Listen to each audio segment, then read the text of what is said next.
Thank you very much for tuning back in again. This is the second half and final half of the reading for sections 2 and 3. Let's go ahead and continue the reading and remember to answer the key concept questions as they coincide. Manchus found the Qing Dynasty. By 1600, the Ming had ruled for more than 200 years, and the dynasty was weakening. Its problems grew: ineffective rulers, corrupt officials, and a government that was out of money. Higher taxes and bad harvests pushed millions of peasants toward starvation. Civil strife and rebellion followed, and northeast of the Great Wall lay Manchuria. By 1644, the Manchus, the people of that region, invaded China and the Ming Dynasty collapsed. The Manchus seized Beijing, and their leader became China's new emperor. As the Mongols had done in the 1300s, the Manchus took a Chinese name for their dynasty, the Qing. They would rule for more than 260 years and expand China's borders to include Taiwan, Chinese Central Asia, Mongolia, and Tibet. China under the Qing.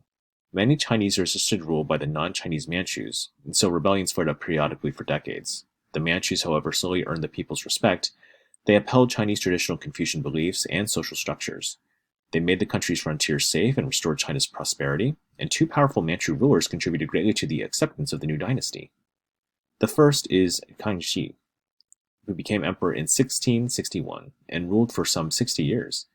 He reduced government expenses and lowered taxes, and a scholar and patron of the arts, Kangxi gained the support of intellectuals by offering them government positions. He also enjoyed the company of Jesuits at court, and they told him about the developments in science, medicine, and mathematics in Europe. Under his grandson, Qianlong, who ruled from 1736 to 1795, China reached its greatest size and prosperity.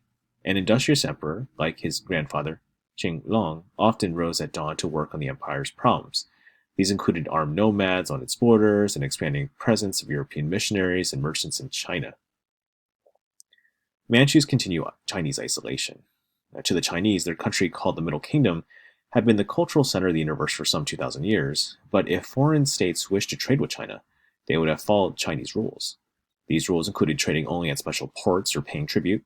The Dutch were masters of the Indian Ocean trade by the time the Qianlong came to power, and they accepted China's restrictions.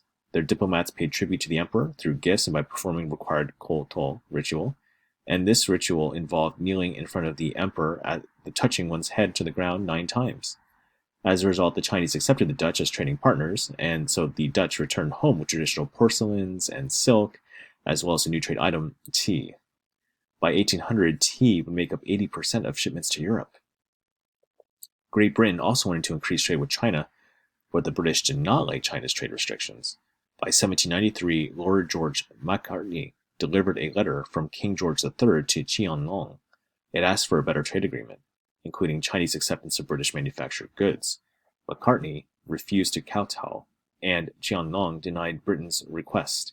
As the emperor made clear in a letter to the king, China was self-sufficient and did not need the British. There is nothing we lack, as your principal envoy and others have themselves observed. We have never set much to store on the strange of indigenous objects, nor do we need any more of your country's manufactures. In the 1800s, the British, Dutch, and others would attempt to chip away at China's trade restrictions until the empire itself began to crack, as Chapter 28 will describe. Korea under the Manchus. In 1636, even before they came to power in China, the Manchus conquered nearby Korea and made it a vassal state. So although Korea remained independent, it existed in China's shadow. Koreans organized their government according to Confucian principles. They also adopted China's technology, its culture, and especially its policy of isolation. When the Manchus established the Qing Dynasty, Korea's political relationship with China did not change, but Korea's attitude did. The Manchu invasion, combined with Japanese attack in the 1590s, provoked strong feelings of nationalism in the Korean people, and this sentiment was most evident in the art.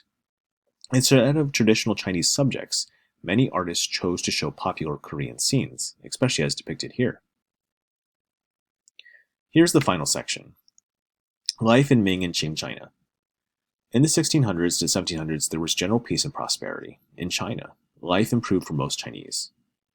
Families and the role of women. Most Chinese families had farmed the land the same way their ancestors had. However, during the Qing Dynasty, irrigation and fertilizer was increased. Farmers grew rice and new crops, such as corn and sweet potatoes, brought by Europeans from the Americas. As food production increased, nutrition improved and families expanded. A population explosion followed. These expanded Chinese families favored sons over daughters. Only a son was allowed to perform a vital religious rituals. A son also would raise his own family under his parents' roof, assuring aging parents of help with the farming. As a result, females were not valued, and many female infants were killed. And although men dominated household and their wives, women had significant responsibilities. Besides working in the fields, they supervised the children's education and managed the family's finances. And while most women were forced to remain secluded in their homes, some found outside jobs such as working as midwives or textile workers. Cultural developments. The culture of early modern China was based mainly on traditional forms. The great masterpiece of traditional Chinese fiction was written during the period. Dream of the Red Chamber by Cao Zhang examines upper-class Manchu society in the 1700s. Most artists of the time painted in traditional styles which valued technique over creativity. In pottery, technical skills as well as experimentation led to production of high-quality ceramics, including porcelain. Drama was a popular entertainment, especially in rural China, where literacy rates were low. Plays that presented Chinese history and cultural heroes entertained and also helped unify Chinese society by creating a national culture. And while China preserved its traditions in isolation, another civilization that developed in seclusion, the Japanese, was in conflict, as you will read in Section 3. So as you guys can see, during this time in Chinese history, China's at a crossroads between whether or not they should interact with the rest of the modern known world and or, of course, hold on to their old traditional values that would bring, in their minds, peace, prosperity, and stability. Time will tell the future and the fate of China with these policies in mind. Thank you very much for tuning in, and good luck with completing the rest of the lesson.